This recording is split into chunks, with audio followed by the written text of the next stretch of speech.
شكرا يا ربي شكرا. السلام عليكم ورحمة الله وبركاته.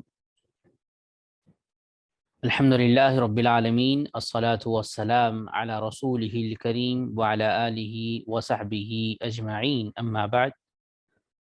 أعوذ بالله السميع العليم من الشيطان الرجيم. بسم الله الرحمن الرحيم. رب اشرح لي صدري ويسر لي أمري واحلل عقدة من لساني يفقهوا قولي. سبحانك لا علم لنا إلا ما علمتنا إنك أنت العليم الحكيم. وقال الله تبارك وتعالى في سورة يونس: ألف لام را تلك آيات الكتاب الحكيم أكان للناس عجبا أن أوحينا إلى رجل منهم أن أنذر الناس وبشر الذين آمنوا أن لهم قدم صدق عند ربهم قال الكافرون إن هذا لساحر مبين. معزز سامعین و سامعات، سب سے پہلے ہم اللہ رب العالمین وحدہ لا شریک خالق کائنات مالک ارض و سما کی ہم حمد و ثنا بیان کرتے ہیں انہی کلمات سے جس کے ادا کرنے کا حکم نبی علیہ الصلاۃ والسلام نے ہمیں دیا۔ فرمایا جب کبھی تم اللہ کی حمد و ثنا بیان کرنا چاہو تو کہو سبحان اللہ و بحمدہ سبحان اللہ العظیم، سبحان اللہ و بحمدہ سبحان اللہ العظیم، سبحان اللہ و بحمدہ سبحان اللہ العظیم۔ اللہ رب العالمین کی اس مختصر سی حمد و ثنا کے بعد درود و سلام کا نزول کرتے ہیں ان تمام مقدس ہستیوں پر جنہیں اللہ تبارک و تعالیٰ نے توحید کی دعوت کے لیے چنا اور اپنی اپنی قوم کے لیے انہیں رہبر رہنما بنایا، جن کی آخری کڑی ہمارے نبی آخر الزمان محمد الرسول اللہ صلی اللہ علیہ وسلم پر ختم ہوتی ہے۔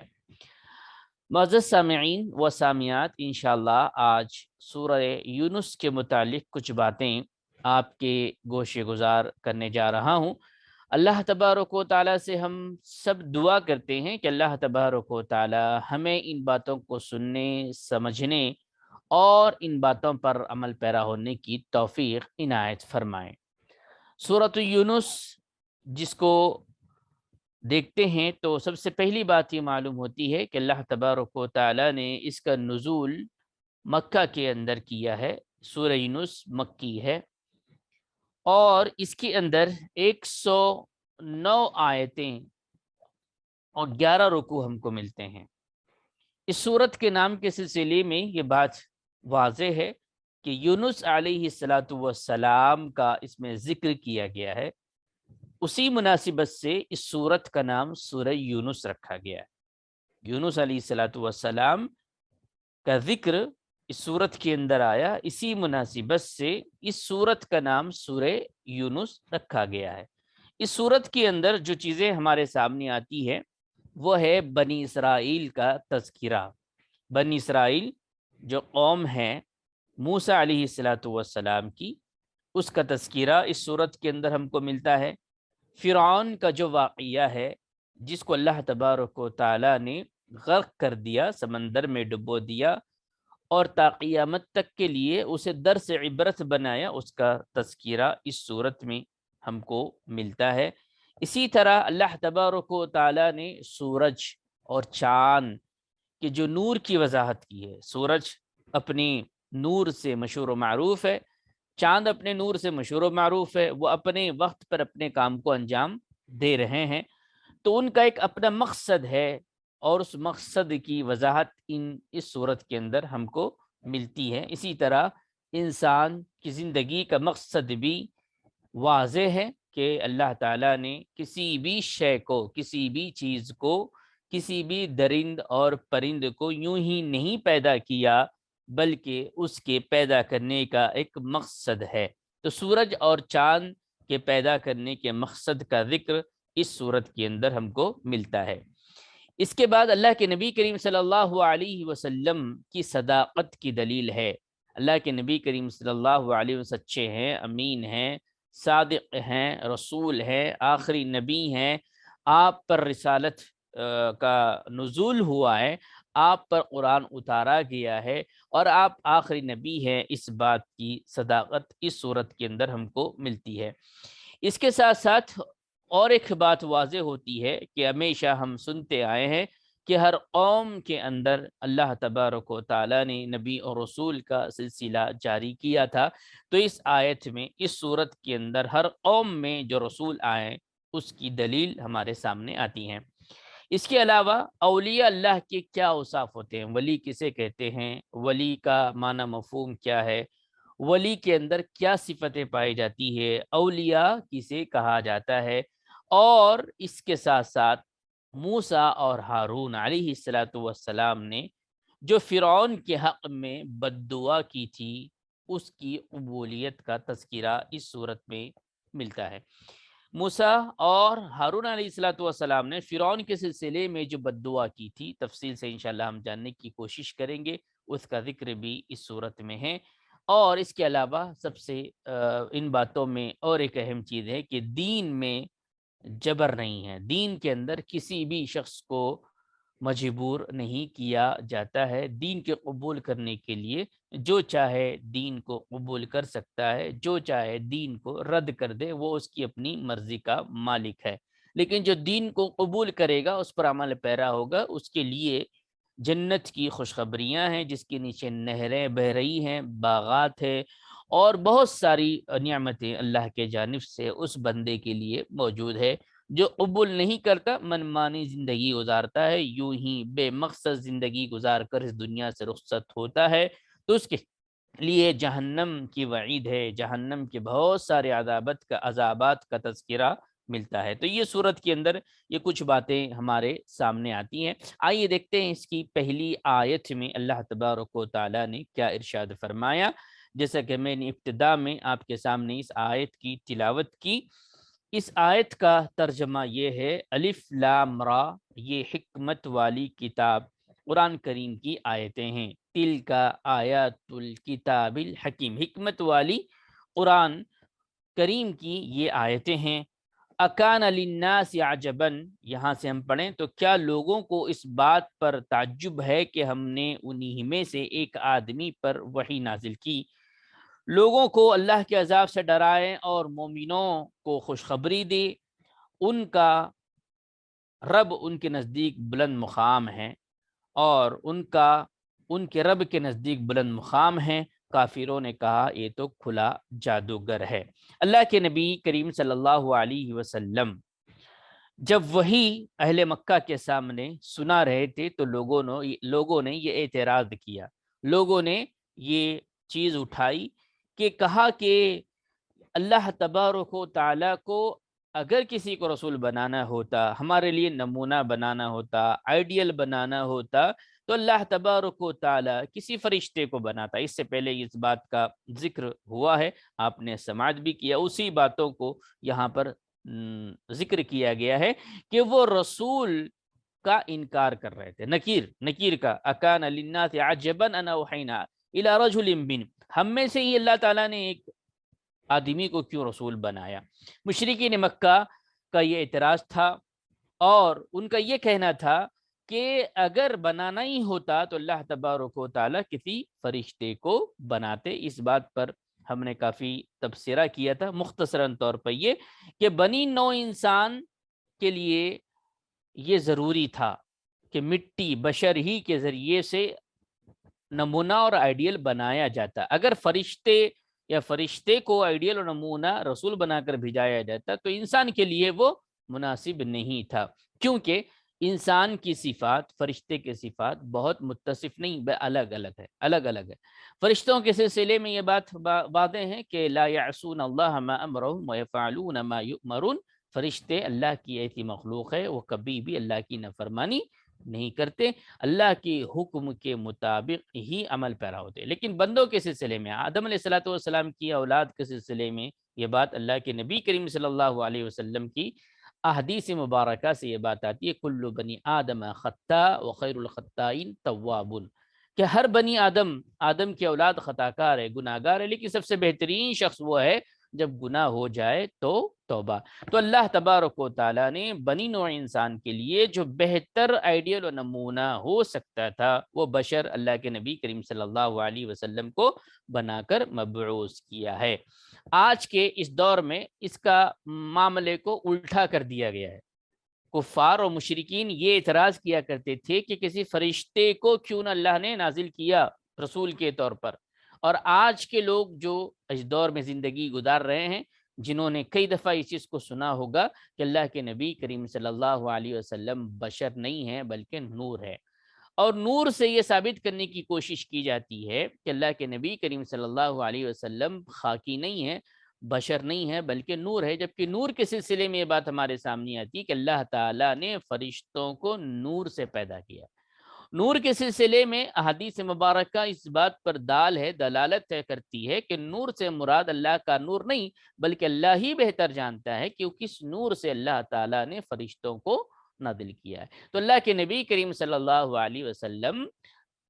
بشر ہے اور خاکی سے پیدا ہوئے ہیں۔ آپ کی ولادت سے لے کر وفات تک کا سارا تذکرہ اور ساری سیرت آپ کی من عن محفوظ ہے۔ تو تعجب کرنے کی کوئی بات نہیں ہے اس میں، اور اس کو قبول کرنا چاہیے۔ اہل مکہ اسی بات کو لے کر آپ پر اعتراض کرتے تھے کہ ہم میں سے ایک آدمی کو کیوں بنایا گیا، اور آج لوگ کہتے ہیں کہ اللہ کے نبی کریم صلی اللہ علیہ وسلم بشر نہیں ہے بلکہ نور ہے۔ اور اس معاملے کو لے کر ابھی ربیع الاول کے مہینے میں ہم داخل ہو چکے ہیں۔ بہت ساری چیزیں ایسی ہیں جو غیر شرعی طور پر انجام دی جاتی ہے، آپ کی آمد کو لے کر، آپ کے روشنی کو لے کر بہت سارے غلط عقیدے، بے بنیاد باتیں اس سلسلے میں آتی ہیں۔ آئیے آگے بڑھتے ہیں۔ اس کے بعد ہم قرآن کی دوسری آیتوں پر جاتے ہیں۔ تو اللہ تبارک و تعالیٰ نے یہاں پر یہ بات بیان کی، ان ربکم اللہ الذی خلق السماوات والارض فی ستۃ ایام ثم استوى علی العرش یدبر الامر ما من شفیع الا من بعد اذنہ ذالکم اللہ ربکم فاعبدوہ افلا تذکرون۔ اب یہ آیت پڑھیں گے تو اس کے اندر اللہ تعالیٰ نے فرمایا بے شک تمہارا رب وہ ہے جس نے آسمانوں اور زمین کو 6 دنوں میں پیدا کیا۔ اس سے پہلے بھی یہ بات آئی تھی کہ اللہ تعالیٰ نے 6 دنوں میں اس کو پیدا کیا ہے۔ پھر اللہ تعالیٰ عرش پر مستوی ہو کر تمام امور کی دیکھ بھال کرنے لگا ہے۔ اب یہاں پر یہ بات جاننا ضروری ہے کہ اللہ تبارک و تعالیٰ کا عرش،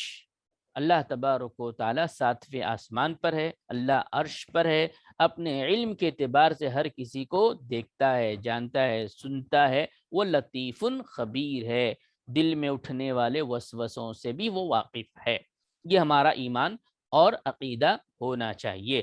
اللہ تبارک و تعالیٰ عرش پر مستوی ہونے سے پہلے اللہ کا عرش کہاں تھا، یہ ایک سوال آیا تھا۔ اس سوال کے سلسلے میں یہ قرآن کے مطالعے سے یہ بات آتی ہے کہ اللہ کا عرش پہلے پانی پر تھا۔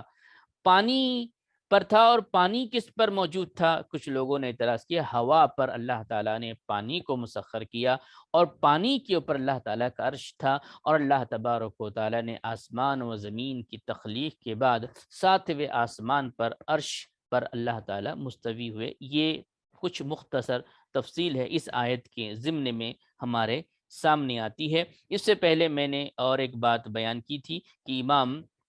شافعی رحمۃ اللہ علیہ نے عرش کے سلسلے میں مستوی علی العرش، اللہ عرش پر کیسے ہیں، کیا کر رہا ہے، کس حالت میں ہیں، یہ ساری چیزوں کے سلسلے میں سوال کرنے کو بدعت قرار دیا ہے۔ اہل ایمان، اہل السنہ والجماع کے عقیدے بھی یہ بات ہے، الرحمن علی العرش استوى، یہ سب سے بڑی بات ہے۔ جس دن بندہ اس بات کو مان لے کہ اللہ تعالیٰ عرش پر مستوی ہے، الرحمن علی العرش استوى، یہاں پر بھی آیا کہ ثم استوى علی العرش، اللہ تعالیٰ نے اس کے بعد عرش پر اپنے آپ کو مستوی کیا۔ امام شافعی رحمۃ اللہ علیہ کہتے ہیں الاستواء معلوم، استوا ہم کو معلوم ہے قرآن حدیث کی سنت کے روشنی میں کہ اللہ تعالیٰ یہاں پر ہے۔ وہ کیفیت مجہول، وہ جو کیفیت اس کی بیان کی جاتی ہے وہ مجہول نہیں معلوم ہے، اس کا علم نہیں دیا گیا ہے۔ وہ سوال عنہا بدعت، یہ عقیدے کی اہم کڑی میں سے ایک کڑی ہے۔ بہت سارے لوگ اللہ تعالیٰ کو ہر جگہ ہر چیز میں شامل کرتے ہیں، جو وحدت الوجود کا عقیدہ ہے۔ درند کے اندر، پرند کے اندر، انسان کے اندر اللہ تبارک و تعالیٰ موجود ہوتا ہے، ایسا عقیدہ رکھتے ہیں، یہ باطل بے بنیاد عقیدہ ہے۔ اللہ تعالیٰ عرش پر مستوی ہے، اپنے علم کے اعتبار سے وہ سب کا احاطہ کیا ہوا ہے۔ یہ آیتیں اس بات پر دلالت کرتی ہے۔ اس کے بعد اور آگے بڑھیں تو اللہ تبارک و تعالیٰ نے یہاں پر یہ بات بیان کی کہ وَإِذَا مَسَّ الْإِنسَانَ الضُّرُّ دَعَانَا لِجَنبِهِ أَوْ قَاعِدًا أَوْ قَائِمًا، جب انسان کو تکلیف پہنچتی ہے تو وہ اپنے پہلو کے بل یا ایک جانب کھڑے ہو کر ہر حال میں مجھے پکارتا، ہمیں پکارتا ہے۔ پھر جب ہم اس کی تکلیف کو دور کر دیتے ہیں تو اس طرح گزر جاتا ہے گویا کہ اس نے اس تکلیف کو دور کرنے کے لیے جو اسے پہنچی تھی ہمیں پکارا ہی نہیں تھا۔ اللہ تبارک و تعالیٰ نے یہاں پر مشرکین عرب سے خطاب کرتے ہوئے ان کی باتوں کا ذکر کیا اور کہا کہ اللہ تبارک و تعالیٰ جب کسی کو کوئی تکلیف دیتا ہے، کوئی مصیبت آتی ہے، پریشانی آتی ہے، تو یہاں پر بندے کی بھی کیفیت یہ بیان کی گئی ہے کہ وہ گڑ گڑاتا ہے، روتا ہے، اللہ تبارک و تعالیٰ کے سامنے عاجزی و انکساری کا اظہار کرتا ہے، توبہ استغفار کرتا ہے۔ جیسے ہی وہ مصیبت چلے جاتی ہے، جیسے ہی بیماری ختم ہو جاتی ہے، مصیبت ختم ہو جاتی ہے، کوئی آفت ختم ہو جاتی ہے، پھر اپنی حالت پہ لوٹ جاتا ہے۔ تو اللہ نے یہاں پر اسی بات کا ذکر کیا ہے کہ جیسے ہی مصیبت آتی ہے تو انسان کیا کرتا ہے، اللہ کے پاس عاجز و انکساری کے ساتھ کھڑے ہو جاتا ہے، اور جیسے ہی وہ ختم ہو جاتی ہے اس کا شکر ادا کرنے کے بجائے اپنے دل و دماغ سے عاجزی نکال دیتا ہے، انکساری نکال دیتا ہے، توبہ استغفار نکال دیتا ہے، نیکیاں کرنا بھول جاتا ہے، گناہوں کے اندر ملوث ہو جاتا ہے، دنیا کی لالچ میں پڑ جاتا ہے۔ جیسے ہی مصیبت آتی ہے پھر اللہ کی طرف رجوع کرتا ہے۔ تو اس بات کا جو کیفیت ہوتی ہے انسان کی، یہاں پر اللہ تبارک و تعالیٰ نے ذکر کیا ہے کہ بندے کو چاہیے کہ ہمیشہ اللہ تبارک و تعالیٰ کی نعمتوں کا شکر ادا کرتے رہیں۔ کیوں؟ اگر شکر ادا کرو گے، جس حالت میں بھی اللہ نے آپ کو رکھا ہے، صحت یابی کے ساتھ، دولت کے ساتھ، اولاد کے ساتھ، گھر کے ساتھ، علم کے ساتھ، صحت مندی کے ساتھ، آپ کی آنکھ اور کان اور ناک کی صحت کامیابی کے ساتھ، کسی بھی اعضائے پارٹس کا خراب ہو جانا اللہ کی نعمت کا چھین جانا ہے، تو ساری نعمتیں اللہ کی آپ کے پاس ہے، آپ کے پیر، آپ کے ہاتھ، آپ کی آنکھ، ساری نعمتیں اللہ کی ہے، اور ان نعمتوں کا تم اگر شکر ادا کرو گے، اللہ نے دوسری جگہ ارشاد فرمایا لئن شکرتم لازیدنکم ولئن کفرتم ان عذابی لشدید، اگر تم اپنی نعمتوں میں اضافہ چاہتے ہو، ہر انسان چاہتا ہے کہ ایک گھر سے 2 گھر ہو جائے، ہر انسان چاہتا ہے کہ ایک گاڑی سے 2 گاڑی ہو جائے، ہر انسان چاہتا ہے 1 لاکھ سے 2 لاکھ ہو جائے، لئن شکرتم لازیدنکم، اگر تم نعمتوں میں اضافہ چاہتے ہو، جو نعمتیں اللہ نے دی ہے کسی بھی اعتبار سے، اگر اس میں تم اضافہ چاہتے ہو تو کیا کرو، لئن شکرتم لازیدنکم، تم اللہ کا شکر ادا کرو۔ اللہ کا شکر ادا کرنے سے مراد کیا ہے، یا مفہوم کیا ہے، یا معنی کیا ہے، کیسے شکر ادا کریں؟ ایک شکر تو یہ ہے بزبانی، سبحان اللہ، الحمدللہ، لا الہ الا اللہ، اللہ اکبر، ہمیشہ اللہ تعالیٰ کا ذکر اپنی زبانوں پہ جاری رکھیں۔ کسی اچھی چیز کو دیکھیں، ماشاء اللہ، سبحان اللہ، کوئی آپ کو کوئی نعمت دے، بارک اللہ، جزاک اللہ، یہ ساری نعمتیں، اکثر لا الہ الا انت سبحانک انی کنت من الظالمین، یہ سارے کلمات کو دہراتے رہیں۔ ایک شکر یہ ہے۔ دوسرا شکر یہ ہے کہ اللہ نے جو حکم دیا ہے انسان کو اس پر عمل پیرا ہو جائے، یہ اہم شکر ہے۔ اللہ نے جیسے وقت ہو جائے نماز پڑھنے کا حکم دیا، نماز پڑھیں، اللہ کا ہم شکر ادا کر رہے ہیں۔ زکوٰۃ کے مستحق ہو جائیں، زکوٰۃ کا وقت آ جائیں، زکوٰۃ فوراً ادا کر دیں، ہم اللہ کی نعمتوں کا شکر ادا کر رہے ہیں۔ حج کی کیپیسٹی آپ کے پاس ہو جائے، صحت کے اعتبار سے، مال کے طور پر، سفر کے اعتبار سے فوراً حج کے لیے نکل جائیں، یہ اللہ کی نعمت کا شکر ادا کرنا ہے۔ اسی طرح رمضان مبارک کو پالیں، روزے کو پالیں، چاند کو دیکھ لیں، فوراً اگر آپ سفر میں نہیں ہیں، حضر کے اندر ہے، بیمار نہیں ہیں، آپ بالغ ہو چکے ہیں، آپ مسلمان ہیں، آپ عاقل ہیں، چاند کو آپ نے دیکھ لیا ہے، کوئی عذر نہیں ہے، تو ایسی صورت میں روزوں کا مکمل اہتمام کریں، یہ اللہ کی نعمتوں کا شکر ادا کرنا ہے۔ تو اللہ تعالیٰ نے یہاں پر جب اللہ کی نعمتیں ملتی ہے تو بندہ ناشکرہ بن جاتا ہے، اور جب مصیبت پریشانی آتی ہے تو اللہ تعالیٰ کے پاس گڑ گڑاتا ہے، توبہ استغفار کرتا ہے، اس بات کا ذکر اللہ تعالیٰ نے یہاں پہ کیا ہے۔ اس کے بعد آگے بڑھیں تو قرآن کے اللہ کے جانب سے اتاری جانی کی دلیل ہے، من اللہ، اللہ کے جانب سے۔ یہاں پر یہ بات کیوں آئی؟ تو اہل مکہ یہ کہا کرتے تھے اللہ کے نبی کریم صلی اللہ علیہ وسلم کے سامنے کہ یہ نشانیاں، یہ آیت بدل دو، اس کو ایسے بدل کے بیان کرو، اس کو ایسے لے کر آؤ، فلاں فلاں۔ اب اس کو پڑھیں تفصیل سے، تو سامنے یہ آتی ہے کہ جب ان کے سامنے ہماری صاف اور کھلی آیتوں کی تلاوت کی جاتی تو کیا کرتے تھے؟ تو ہماری ملاقات کی امید نہیں رکھتے تھے، واپس آنے، لوٹ کے جانے کی بات کا انکار کرتے تھے کہ مرنے کے بعد دوبارہ اٹھائے جائیں گے، یہ ممکن نہیں ہے، یہ اعتراض مکی صورتوں میں یہ ساری چیزیں آپ کو ملے گی۔ اس کے علاوہ اور قرآن لاؤ یا اس میں کچھ تبدیلی لے کر آؤ، اس طرح کے اعتراضات کیا کرتے تھے۔ تو اللہ تعالیٰ نے یہاں پر نبی کریم صلی اللہ علیہ وسلم سے یہ کہا کہ آپ کہہ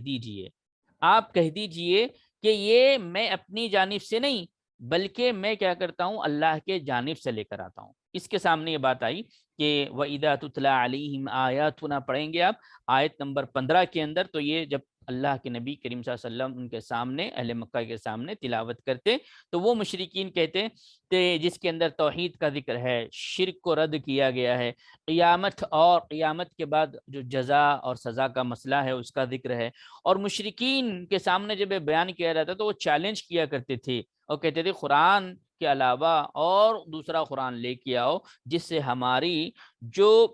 قبول ہے، عیب ہے ہماری، جس کے اندر عیب جوئی نہ ہو۔ مکہ کیا کہتے تھے اہل مکہ؟ ایسی بات ہمارے سامنے مت بیان کرو جس کے اندر ہمارے عیب بیان کیے گئے، ایسی بات بیان کرو جس کے اندر عیب نہ ہو۔ جب اللہ کے نبی کریم صلی اللہ علیہ وسلم کے سامنے یہ بات آئی تو اللہ کے نبی کریم صلی اللہ علیہ وسلم کو اللہ تعالیٰ نے کہا قُلْ مَا يَكُونُ لِي أَنْ أُبَدِّلَ مِنْ تِلْقَاءِ نَفْسِي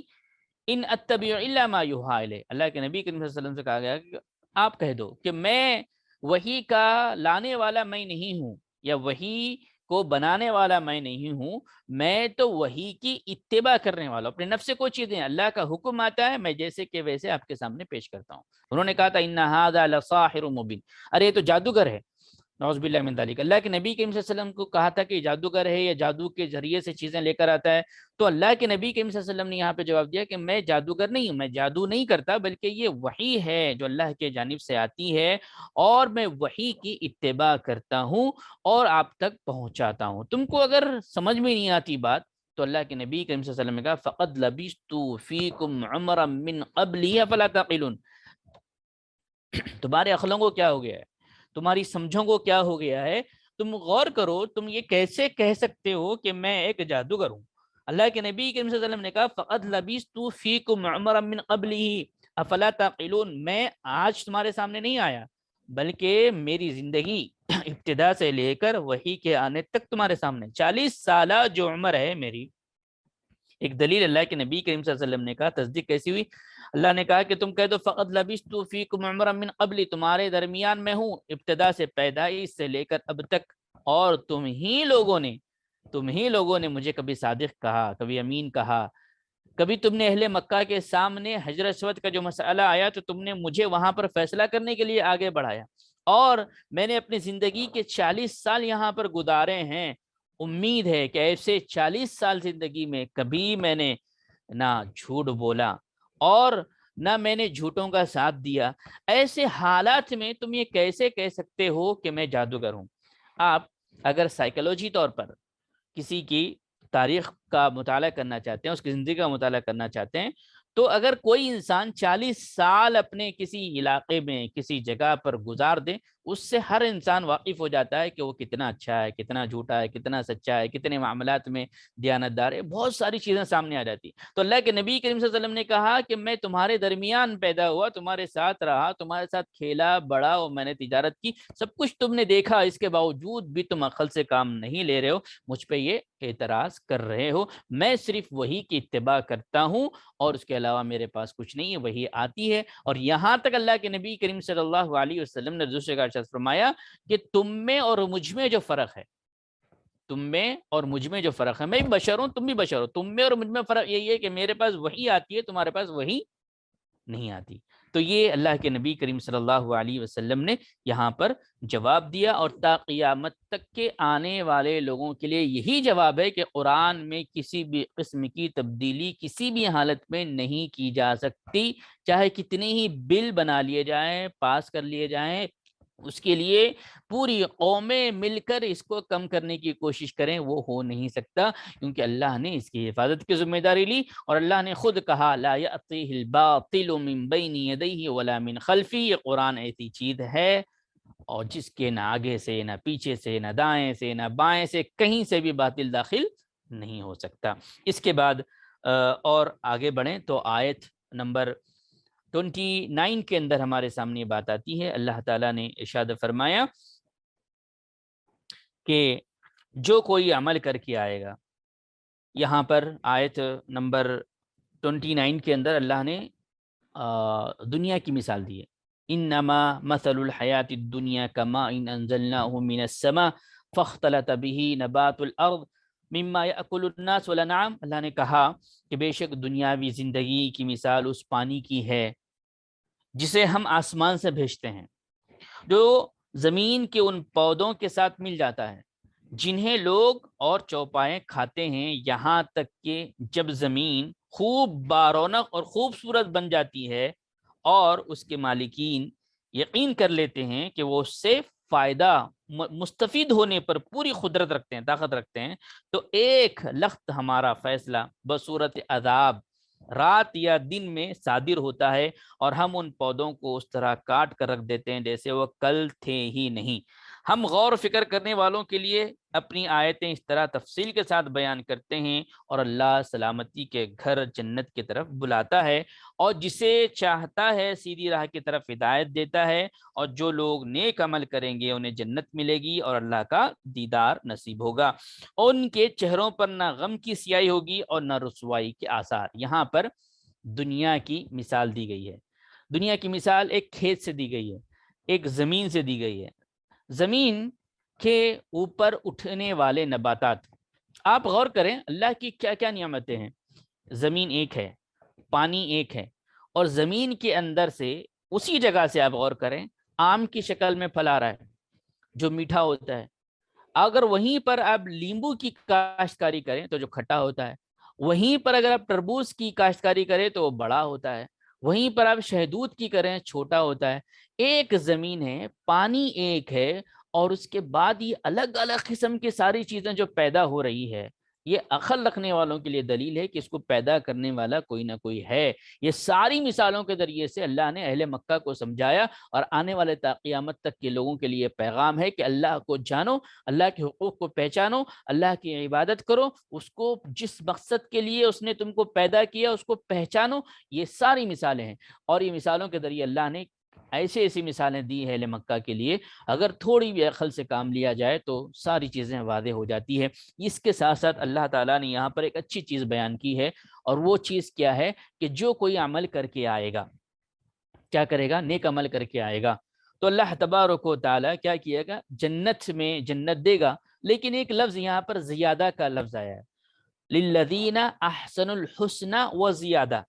اللہ تبارک و تعالیٰ نے یہاں پہ زیادہ کے لفظ کا ذکر کیا، اس سے مراد کیا ہے؟ تو صہیب رومی رضی اللہ عنہ ایک حدیث بیان کرتے ہیں جس کو امام ترمذی رحمۃ اللہ علیہ نے اپنی کتاب میں نقل کیا ہے۔ آپ نے فرمایا کہ جنت والے جب جنت میں چلے جائیں گے، جب حساب کتاب ہوگا، جنت کے جو مستحق ہوں گے وہ جنت میں جا کر لطف اندوز ہوتے رہیں گے۔ دنیا میں اللہ کو پہچانا، اللہ کے احکامات کے مطابق زندگی گزاری، اور دنیا سے جب رخصت ہوئے فیصلہ ہوا جنت میں چلے گئے، جنت میں لطف اندوز ہوتے رہیں گے، اور یہاں تک ہوگا کہ جو نیکیاں کی گئی اس کا بدلہ تو دے دی گیا، لیکن یہاں پہ لفظ زیادہ کے سلسلے میں صہیب رومی رضی اللہ تعالیٰ بیان کرتے ہیں کہ اللہ کے نبی کریم صلی اللہ علیہ وسلم نے فرمایا کہ زیادہ کیا ہے؟ زیادہ سے مراد یہ ہے کہ ایک ندا لگانے والا ندا لگائے گا، آواز لگانے والا آواز لگائے گا اہل جنت کے پاس، جنتی حیران ہو جائیں گے، اور اب پوچھے گے کہ کیا تم کو اللہ نے جہنم سے آزاد نہیں کیا؟ تو سب کہیں گے ہاں اللہ نے جہنم سے ہم کو آزاد کیا، اللہ کا وعدہ مکمل ہوا، نیکیوں کے بدلے جنت دی گئی، جنت مل گئی، نعمتیں ملی، اور اب اس سے زیادہ کا جو اللہ نے وعدہ کیا تھا وہ کیا ہے؟ تو وہاں پر ہوگا وہ بندے کے حق میں سب سے زیادہ کا مفہوم یہ ہے کہ اللہ کا دیدار، اللہ کا دیدار، اللہ پردہ ہٹائے گا اور ایسے بندوں کو جو جنت کے مستحق ہیں، جو جنت مل چکی ہے، ان کو اپنا دیدار کرائے گا۔ ایک مومن، ایک مسلمان کی سب سے بڑی تمنا، خواہش، امید، لگن، محنت ہونی چاہیے کہ ہم اس رب کو دیکھیں، اس رب کو دیکھے جس نے دنیا بنائی، کتنی حسین ہے، خوبصورت ہے، ہر طرح کی چیزیں اس کے اندر ہے۔ کبھی دیکھتے ہیں تو بڑی خوشی ہوتی ہے۔ کسی علاقے کو ہم جنت کا نام دے دیتے ہیں، کسی کو کچھ دیتے ہیں، کسی کو کچھ۔ اللہ کی بنائی ہوئی نعمت جنت، اور وہ اللہ جس نے ہم کو پیدا کیا، اس کو دیکھنے کی تمنا ہونی چاہیے، امید ہونی چاہیے، لگن ہونی، محنت ہونی چاہیے۔ اس کے لیے کرنا کیا پڑے گا؟ اس کے لیے اپنے آپ کو بدلنا، اپنے اعمال کا محاسبہ کرنا، نیک عمل کی طرف بڑھنا، گناہوں سے بچنا، بدعتوں سے بچنا اور شرک سے بچنا، توحید پر زندگی گزارنا، حقوق کو ادا کرنا، جتنا ہو سکے نیکی کے اندر ایک دوسرے کا تعاون کرنا، مالی اعتبار سے، علمی اعتبار سے، ملاقات کے اعتبار سے، کسی بھی زاویے سے دین کے کام میں چڑھ بڑھ کر حصہ لینا، بشرط کہ وہ نیکی کا کام ہو۔ اگر ایک بندہ ٹھان لے کہ مجھے اپنے رب کا دیدار کرنا ہے، اس کے سامنے دنیا کچھ نہیں رہ جاتی۔ جب اس کا ایک مقصد بن جاتا ہے کہ میں جنت میں جاؤں گا ہی جاؤں گا، لیکن رب کا دیدار بھی کروں گا، جس کا ذکر اس سورت کے اندر آیا ہے، جو سورہ یونس کے اندر ہے، کہ اللہ تبارک و تعالیٰ نے فرمایا للذین احسنوا الحسنی وزیادہ، اللہ تبارک و تعالیٰ جنت دے گا، جنت کی نعمتیں دے گا اور زیادہ دے گا۔ تو زیادہ سے مراد یہاں پر اللہ تبارک و تعالیٰ کا دیدار ہے۔ سوچئے، سمجھیے، اپنا محاسبہ کیجئے، اللہ کے دیدار کے لیے تڑپیے، روئیے، دعائیں کیجئے، استغفار کیجئے، اپنے آپ کو محاسبہ کیجئے۔ کبھی بھی کسی بھی وقت ہماری قیامت، ہماری روح جسم سے نکل سکتی ہے، دنیا سے ہم رخصت ہو سکتے ہیں، وہاں تنہا اکیلے ہیں۔ اگر خواہش ہے رب کی دیدار کی، تو ضرورت ہے کہ زندگی میں اپنے آپ کو بدلنے کی۔ یہی قرآن ہمیں محاسبے کی دعوت دیتا ہے۔ بہت ساری ضمن میں اس چیز میں آتی ہے، تو میں نے یہاں پر بڑی اہم چیز سمجھتے ہوئے، بلکہ ساری چیزیں بڑی اہمیت کے حامل ہے، وقت کی مناسبت سے جو مختصر ہم کوشش کر رہے ہیں، اس کو میں نے آپ کے سامنے رکھنے کی کوشش کی۔ اس کے بعد اگر ہم آگے بڑھتے ہیں تو بنی اسرائیل کا جو تذکرہ ہے،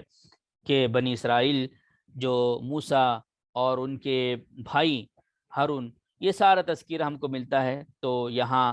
وقت اتنا نہیں ہے، بس یہاں پر کچھ چیزیں جو بتانی ہیں بڑی اہمیت کی حامل ہے، کہ اللہ تبارک و تعالیٰ نے بنی اسرائیل کو فرعون کے ظلم سے نجات دیا۔ آپ نے کئی دفعہ سنا ہو، اسی آیت، اسی صورت میں اس کا ذکر آیا ہے کہ فَالْيَوْمَ نُنَجِّيكَ بِبَدْنِكَ لِتَكُونَ لِمَنْ خَلْقَكَ آیَةً۔ فرعون نے کیا کیا تھا؟ دعویٰ کیا تھا انا ربکم الاعلی، انا ربکم الاعلی۔ اللہ تعالیٰ نے موسیٰ علیہ الصلوۃ والسلام کی قوم کو اس سے نجات دی، اور نجات دینے کے بعد اس کو غرقاب نہیں کیا، اس کو ڈبویا نہیں گیا، اس کو ختم نہیں کیا گیا، بلکہ کیا کیا اللہ نے؟ کیا کیا؟ تو ہم تیرے جسم کو پانی سے نکالیں گے۔ سورہ یونس کی آیت نمبر 92 کے اندر فرعون کا واقعہ آپ کو ملتا ہے، کہ ہم تیرے جسم کو پانی سے نکالیں گے تاکہ اپنے بعد آنے والوں کے لیے تو نشان عبرت رہے۔ اور بہت سے لوگ ہماری آیتوں سے غافل رہتے ہیں۔ اللہ نے واضح طور پر فرمایا کہ فرعون کو اللہ نے پانی سے نکالا، اور فرعون کی لاش آج بھی اس دنیا کے سامنے موجود ہے، جو تکبر، غرور، انا، رب کی مخالفت کرتے ہوئے اپنے آپ کو سب کچھ سمجھتے ہیں، طاقت کے بل بوتے پر، پیسے کے بل بوتے پر، حکومت کے بل بوتے پر، کرسی کے بل بوتے پر، کچھ عہدے کے بل بوتے پر رب کا انکار کر دیتے ہیں۔ تو یہاں فرعون کی لاش کا ذکر آیا ہے، اللہ نے کیسے محفوظ کی؟ تو تاریخ میں یہ بات آتی ہے کہ مصر کی دارالسلطنت